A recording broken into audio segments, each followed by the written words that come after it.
Hey co-reporters, Kail launched her Barely Famous podcast and just did episode 2 with her ex-husband Javi Marroquin, and oh my god, was it ever a sight for sore ears, or is it a sound for sore ears, I should say. Okay, so I'm gonna do my best to go over it as succinctly as possible. Anything I miss will be covered on my channel member live stream a little bit later on today.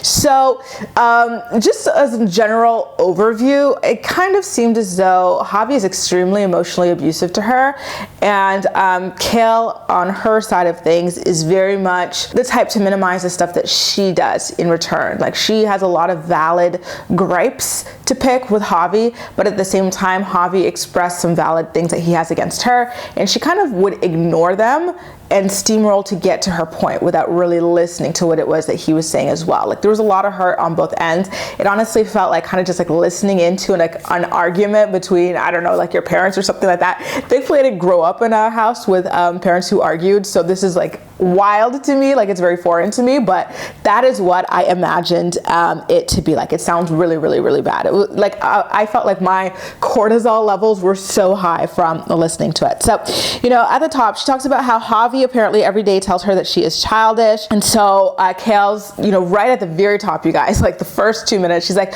you know what, you say all these things to me and I'm ready to pull out the text messages to prove it. You know, like I didn't understand, you know, because normally in a podcast people kind of talk together. It's more like soft tone like this, you know, they're bouncing off each other or they're interviewing or whatever, but this was very much like, you sit right here and I am going to rapid fire you with every single thing that I have against you right now. And it was a little hostile. It was a little bit much, but I digress. So she says that she finds Javi very unprofessional. You know, remember, she is launching this influencer management agency, and Javi is supposed to be one of her clients, and I guess they were supposed to have a business dinner, lunch, whatever situation for that. She had people who drove 15 hours to sit down with them, and I'm like, who the hell is driving 15 hours to meet up with Kail and Javi? Like, what? You know, like, are planes not flying, or is there like not a more convenient method of transportation? I can't imagine driving 15 hours to sit down with Kail and Javi, of all people, you know what I mean? So they had this thing where she was like moving. Lux had like some kind of basketball practice or something, and he does this sport with Lincoln, and so Kail asked Javi to just like take Lux a little bit longer, like look after him, so that she or Natalie, her nanny that she denies having, can go and pick him up a little bit later. And so apparently Javi snapped and told her that Lux is not his responsibility, and then after that, I guess he carried that anger over and bailed on that business meeting with the poor souls who drove 15 hours to meet Kail and Javi. Like, if you were driving 15 hours to meet Kail and Javi, your life is already bad and sad enough. So like, I kind of feel like this is a bit much, Javi, to put them through. This could have been their 30th reason, dude. So on Kail's side, Javi saying that Lux is not his responsibility is what killed their friendship forever in her mind. She's like, there's no reason for you to bring up my child against me. Javi threatened to have Chris come pick up Lux if Kail was not able to do it. And then Kail says, you know, that was very effed up to use her quote unquote abuser against her. And then she tells Javi on air, F you. She just keeps rapid firing at him like a piranha and whatnot. And then she says that they actually did fight like this throughout their marriage, and this is why she couldn't take it anymore. She's like, I don't understand why Javi always acts so confused about why we wound up divorcing. This is toxic and I don't want anything to do with it. And so, you know, they had a friend here, by the way, I forgot to mention, but they had this friend, and who I feel so badly for, because this was just so gross to me that they had a friend sitting in and they wanted him to mediate their arguments. Like, this is like a toxic ass friendship, you know, like when you're friends with this toxic couple and they like fight next to you a lot and you're like, okay, this is like so weird. That's what they did to this poor guy, and like he took on the role. Like the lack of boundaries was so astounding. He is not a mental health professional, you know, or a relationship coach or whatever to be helping people with this stuff, but they did ask him to mediate. And so Kail just kept on swearing at Javi and stuff. It was a lot, you guys. It really was. And then she mentioned something about how Javi's comment about Lux really got to her because he plays father figure to some other kid. And I'm like, oh, okay, well, I heard that he has a girlfriend, and that's, you know, the real reason behind the real reason why they fell out. So does that girl already have a child? Is that it? But then Kail mentions that she also feels like she loves that child as if it's her own too. So I'm like, okay, well, it can't be his new girlfriend's kid, can it? Like, that's a little bit weird. I'm kind of curious about who it might be. And so at this point, Kail asks Carlos, the intermediary friend, why he does not check Javi whenever he talks to her like that. And again, it's very weird because Javi talking to Kail is a private conversation between the two of them as co-parents, and it's none of Carlos's business as a friend to both Javi and Kail individually. Like, what is Carlos supposed to do? Carlos is not your man. Like, if Carlos is your boyfriend, your husband, whatever, then yeah, you should be pissed off that he's not defending you. But he is like a neutral party between this, who, you know what I mean? Like, it was very odd. And so she claims that Javi is the only one who goes for the jugular whenever they argue, which is not true, right? Remember, she had an issue with Javi when Lauren was pregnant, and she decided to take it out on Lauren by laughing at the fact that Javi has always been cheating on her. Actually, this is when Javi and Lauren got engaged. Like, she really, went for the jugular there to both Javi and Lauren at the same time. And then with the Wawa parking lot thing, she went for the jugular with Javi there, Lauren, and, as collateral damage, their son Eli. So it's not fair for her to be claiming that. And then she suddenly starts crying when she talks about how their son Lincoln sees Javi as like his favorite parent, the preferred parent, as she wants to call it. And this is where things get, again, quite hypocritical, because she complains that Javi being present for all of Lincoln's football practices and stuff like that is interfering with her time with Lincoln and stuff, and she wants him to kind of back off a little bit on the weeks that are not his. Maybe not go to all the practices, but go to like, 2 or 1 or 2 or something like that, which I found interesting because she had the same beef with Chris Lopez. Chris Lopez coaches Lux's boxing games, or whatever you call these things, sports, and he did not like that Kail would come by. I don't remember how this wound up, but like, I think he kind of strong-armed her out of going to those practices or something like that, and she had a big beef with it too. So maybe, on that end, that's the reason why Chris doesn't want her there, because with her being the primary parent for Lux, he obviously feels more comfortable with her and prefers her, I would imagine. And so Chris wants that quality one-on-one time with Lux for that sport, with Kail not being around. And so it's interesting how she can't understand that on that side, but on this side, she totally can, and she expects it to be kind of like handled like that, though I do get where she's coming from, like with her kind of feeling insecure about Lincoln preferring Javi and stuff. Like, it's got to be complicated. I'm just pointing out a little bit of the discrepancy between the way she expects to be treated and the way that she treats her baby daddies, her co-parents. And I've been listening to her podcast for a long while now, and she always talked about how she does this with all of her kids. Whenever they have things going on, even if it's not on her week, she goes there, because for her as a mom, she feels a lot of mom guilt if she's not there. She's like, if I'm at home and I don't have anything else to do, why would I not go there to support my kids, even if it's not my week, So it's like, maybe that's something that Javi has a lot of as well. Like, it helps him, it makes him feel like he's there for his son. He would feel dad guilt if he wasn't there for him as well. So I'm kind of curious where you guys fall on this issue. Like, do you see where Kail's coming from? Do you see where Javi's coming from? What would you do if you were in this situation, or maybe you were in this situation? How did you handle it? So when she kind of goes down and talks a little bit more about the way that Javi speaks to her, and like, all the like mean names he calls her and stuff, like, it's very verbally abusive in my opinion. And it was sickening to hear that, like, he is constantly berating her and calling her all of these names, as a woman first, as the mother of his child second, as his ex-wife third. Like, dude, what are you doing? Like, and it's no wonder you cannot keep a woman to save your life. Like, no one wants to put up with being spoken to this way at all. And so I found it interesting because he never apologized once, and he never denied doing any of those things at all either. So it's like, okay, well, you seem to think this is okay. Odd. Kail says that she wants Javi to get help because he does these things, then acts like they are best friends after that, which is interesting, and I totally agree with that. But here's the thing, she plays along with that as well. Like, with her having him on the Baby Mamas No Dramas podcast a couple weeks ago, as if they were besties and stuff, just kikiing with him.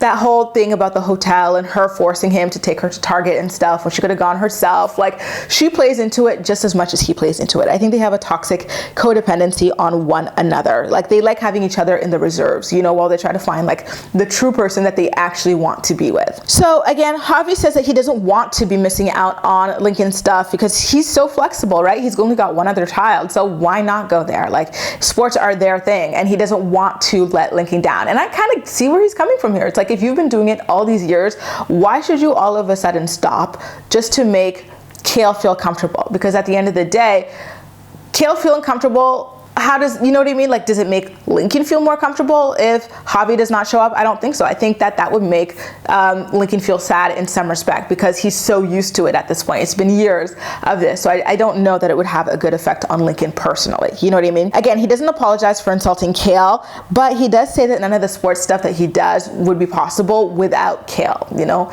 Kail does a lot to make sure that the team is funded, and she does a lot of driving and like sponsorship and all this stuff. So like, he thanks her for that at the very least. And so we get to hear from that suffering friend in the background, Carlos, who kind of steps in as a non-therapist with some advice for the two of them. Listen, I didn't really listen to him too much because I just hated that he was even there. Like, this is so toxic. You know what I mean? This dynamic, like, even for us as listeners for the podcast, like, if you listen to it, tell me how you felt as you were listening to it, you know, in the comment section below. Like, did you not feel a little bit anxious listening to this like mess, like this, I don't know, this takedown, this attack, this something, like on both sides, and then hearing what she was going through with Javi insulting her and stuff? Like, it was a whole mess. So like, I can't even imagine having been there in person, seeing, you know, and feeling the tension and the rage in the room.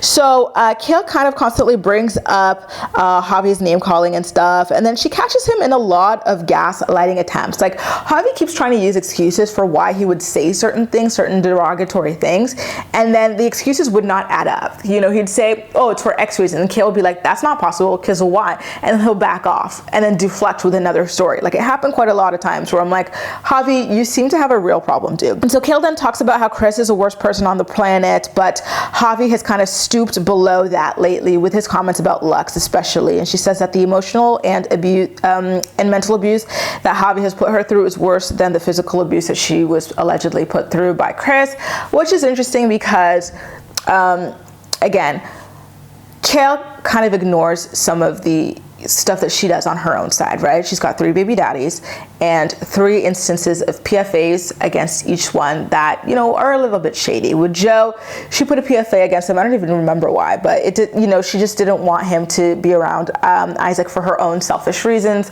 And then she was rumored to have gotten physical with him. And then when it comes to Javi, we saw her on camera be physically abusive towards him.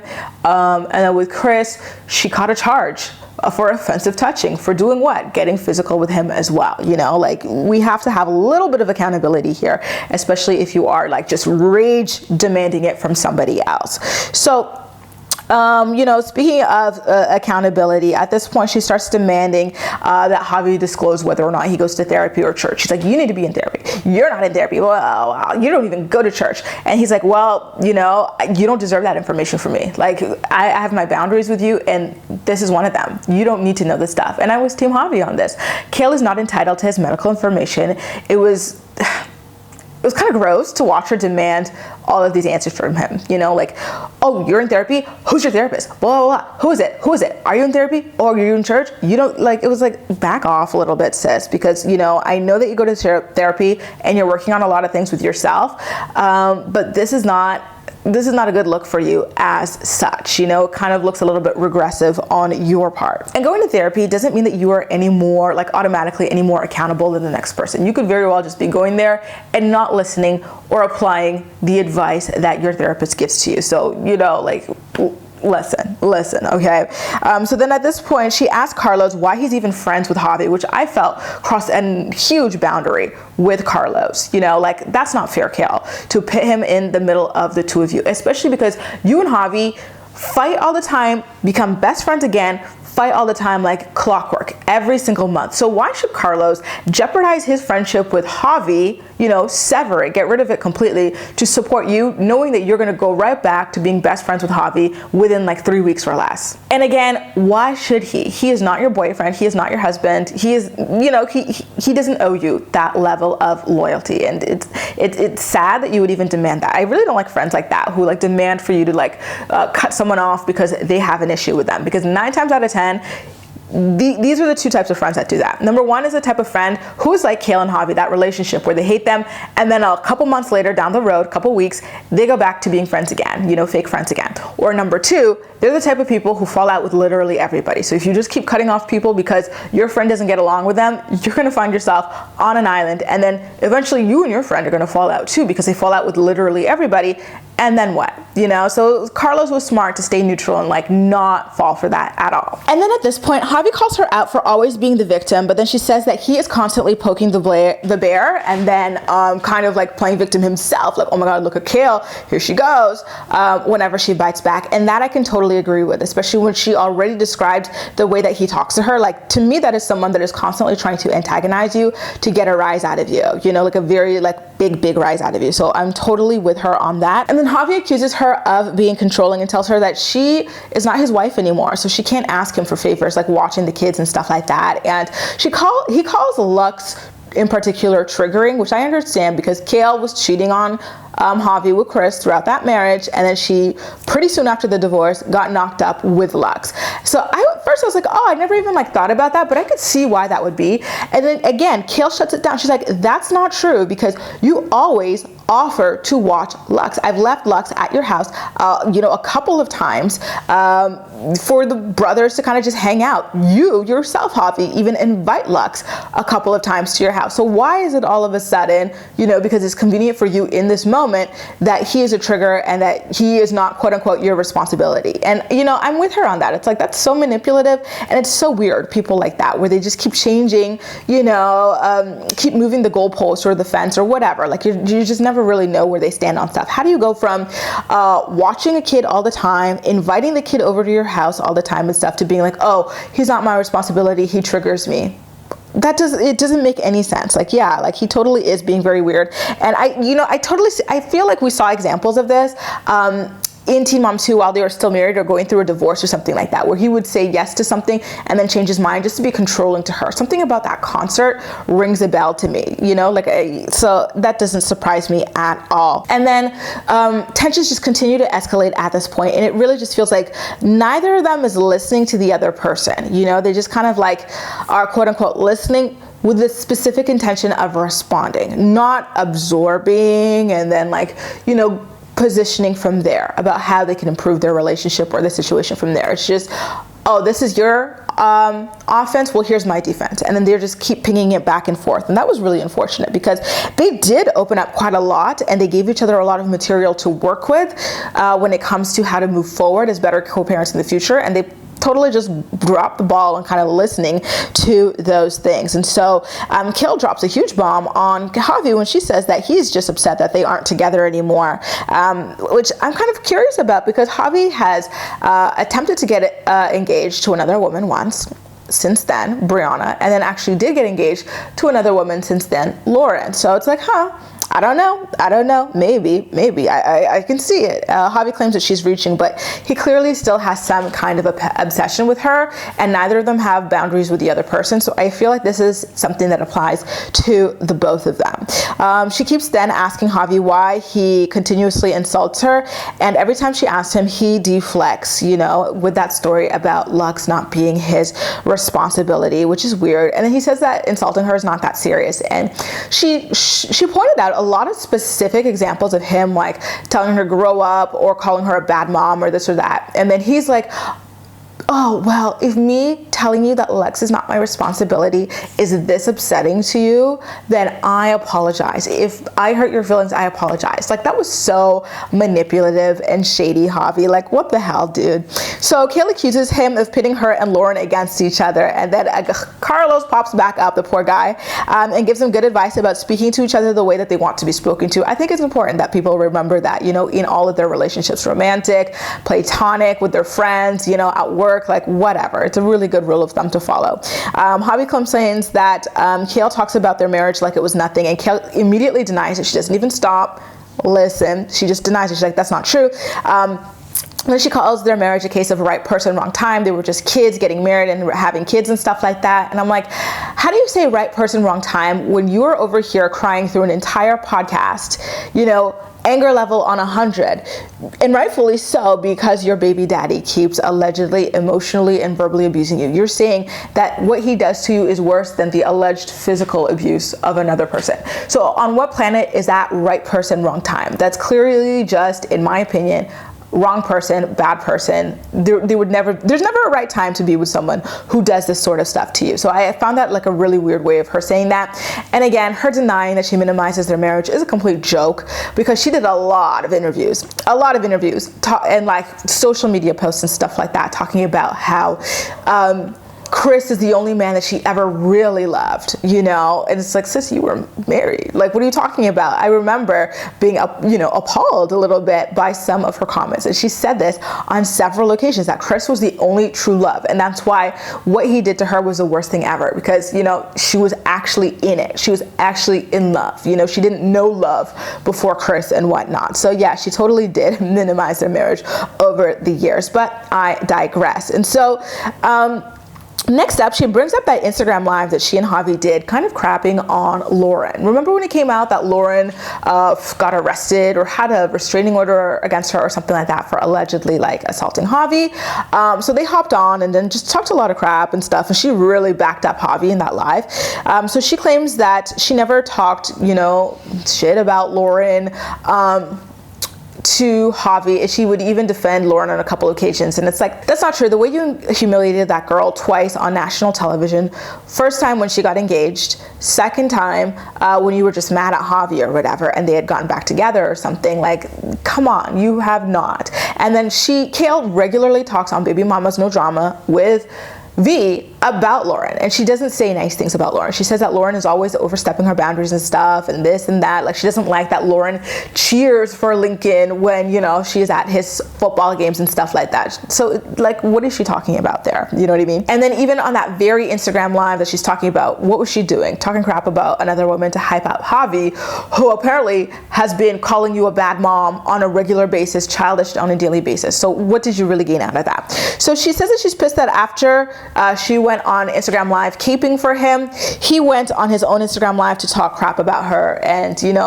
throw shade by saying that he never misses his children's sports practices and games and whatnot. So she brings up the TikTok thing afterwards. And again, this is a good example of Kail not really looking at herself and what she does to people. She's pissed that they were friends when they shot the TikTok video. They fell out before she put it up, and then he told her, don't put it up because we're not friends, and I don't want this to be up at all. And she put it up anyway.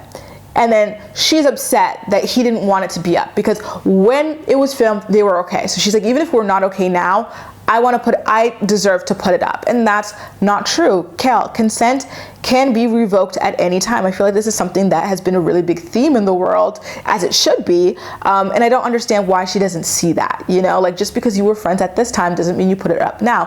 Kail, you would not put up a TikTok that you shot with your old friends, right? Like, what are these people, Bonehead or whoever the heck, Becky or whatever, like, she would not put up a TikTok with them.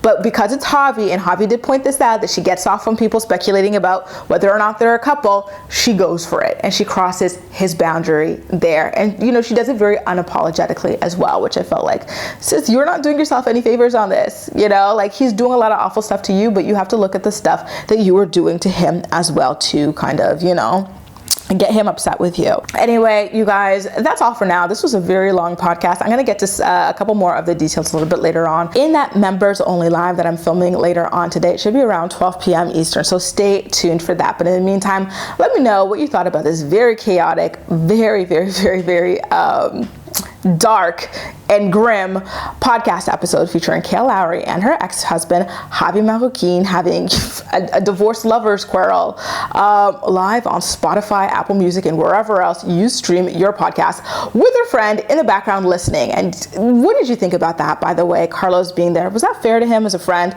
Are they being toxic friends too? Let me know in the comment section, and as usual, we'll chat. That's all for now. Thank you so much for watching, and I'll see you next time.